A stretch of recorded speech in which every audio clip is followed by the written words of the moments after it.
Anjeunna emut aya hiji jalmi anu tos sepuh, hiji ulama anjeunna teh kantos guguru di dinya. Dugikeun ka terang anjeunna ngajar salami 40 tahun bari ngajarna teh di Mekah. Guru Syekh Sufyan Ats-Tsauri. Dugikeun ka seueur jalmi nyanak barokah ti eta ulama. Hoyong jungkeun doana, hoyong jungkeun barokahna.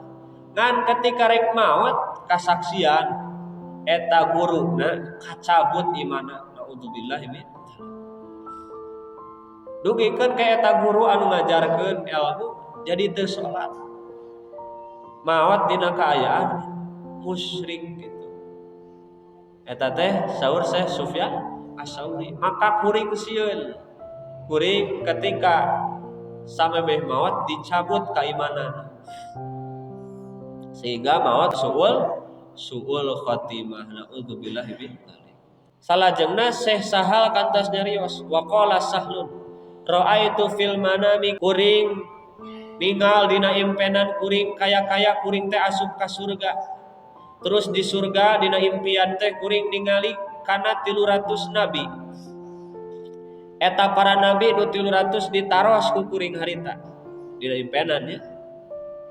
Naon anu dipikasieun ku anjeun hei para nabi ketika di dunia?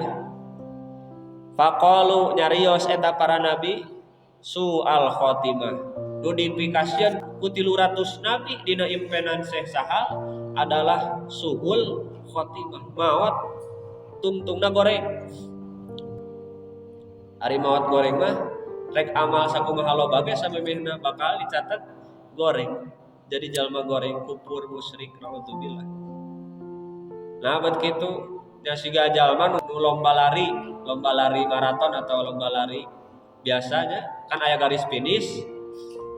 Eta teh jalma teh geus nomor kahiji salengkah deui erek juara. Ngan pas lengkah terakhir eureun. Coba bakal juara mah moal sok sanajan salengkah deui ya, sok sanajan ti awal manehna teh kahiji nomor hiji pangtarikna, tapi lamun pas tungtung eureun, pas ditungtung kalah balik deui.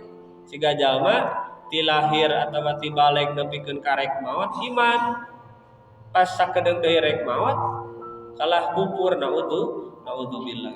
Maka terakhir doa dina ieu kitab tiasa diamalkeun urang sadayana. Allahumma inna nas'aluka husnal khotimah wa na'udzubika min su'iha wa anta tawaffana 'alal imani wat taubah.